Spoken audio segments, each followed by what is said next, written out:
the point is that when you put additions like this in, it's almost like adding raisins to bran muffins. You know, just some interest in your food, or like walnuts to banana bread. You're eating along, you're enjoying it, but these little sparks of something interesting make you sit up and take notice.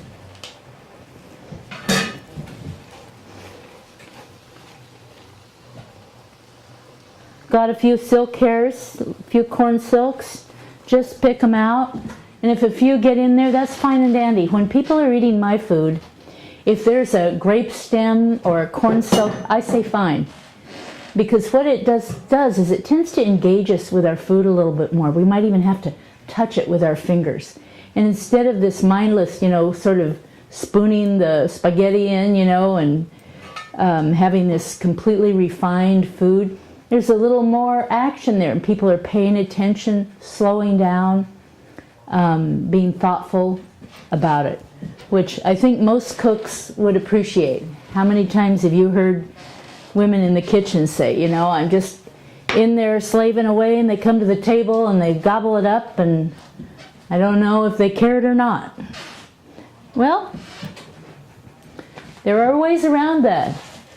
I think part of it is we do too much in the kitchen. We need to take the food a little less refined to the table. And not that we're going to serve stems in our food, but 1,000 different ways. Like, for example, with green chili.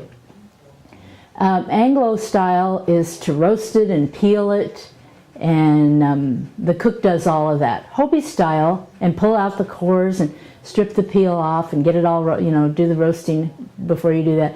Hopi style is to put it in the oven and it roasts. You just flip it one side. It'll blister on one side and you flip it. You can do, like, you know, a dozen chilies, usually bigger, longer ones. We had a lousy year this summer in Portland, so I just had these short chilies. And then they take the whole pile of chili to the table, and the cook sits down with everybody and everyone eats.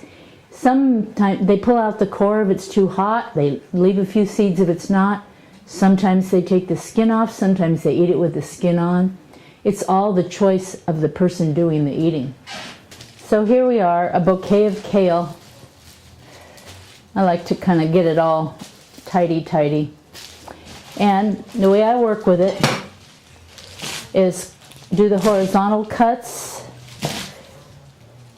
to make sure no pieces are going to be too long, and then just slice her off. Kind of hold it together here. And I like kale better than spinach or chard or collards because it doesn't just wilt down. You know how spinach, you know, a big pile of spinach will turn into little palmful. Kale does wilt down, but not like that. It keeps its pretty curly texture. And if you flash cook it, like what I'm doing here, in other words, just a little bit in the heat at the very end, you notice, it's going to keep its beautiful green color. So, actually, I'm going to have to leave this heat on because it's time for eggs. In fact, I'll get this right over here. I think there's enough. Okay, see, I'm just going to get this cake. It doesn't really even need cooking. It just from the, well, it does need cooking, but the heat from the veggies that are already in there will do it. You know, I just don't know. 5 eggs is not going to stand up to this very well. That might be good.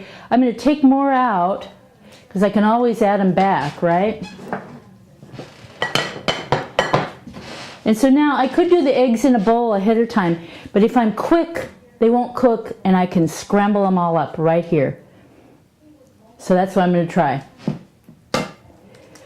Woo, gotta be fast.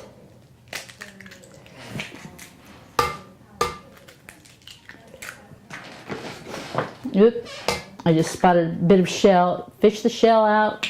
There we go. They're okay, they're not cooking. So then get a little whisk going, or a fork, or I could even use the same spoon. The whisk is, you know, makes short work.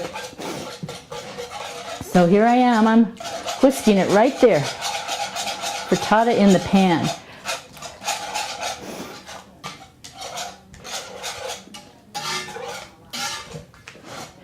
You know what? I just thought the only problem with this is it's going to stick because I don't think there's enough oil and enough season on the pan.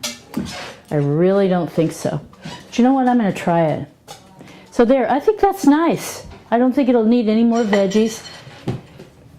I could do it just like it is, or I could put a little cheese on. You know what? I'm going to do it just like it is because I'm interested in exploring.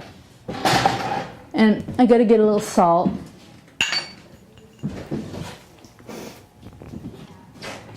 And I'll just use a little, I mean, I don't really need more pepper since I've used the green, but just force of habit. So I'm going to just do a little cooking.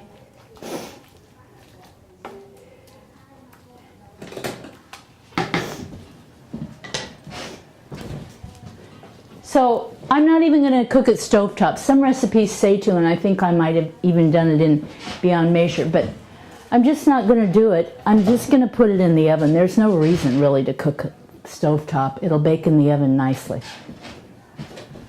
And so in it goes. And then me just to clean up.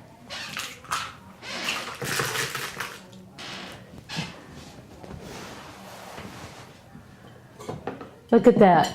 That's all there was to the cleanup, people. You've heard of spring primavera. This would be fall Lastavera. When it gets a lot of little egg action. Now here's for the bake, you know, and I could have easily done this stovetop and then just put it into the broiler. In fact, I'm going to switch now. You can see that this is pretty enough, but it could be prettier. It could be golden on top. And so what I'm going to do is I'm going to take a little butter, and I'm just trying to spread it around. I especially want it, you know, like the French chefs do. They say, is it time to serve? Okay, get out the butter.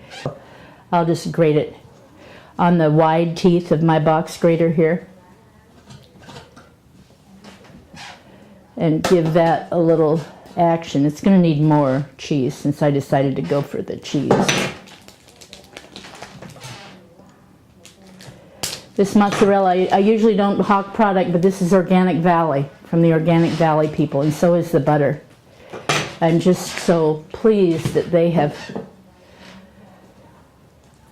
returned to the gentle art of animal husbandry and provide us with ethical food that I'm glad to recommend them. Now you saw what I did when I made it. I did not grease the pan and carefully pour everything in.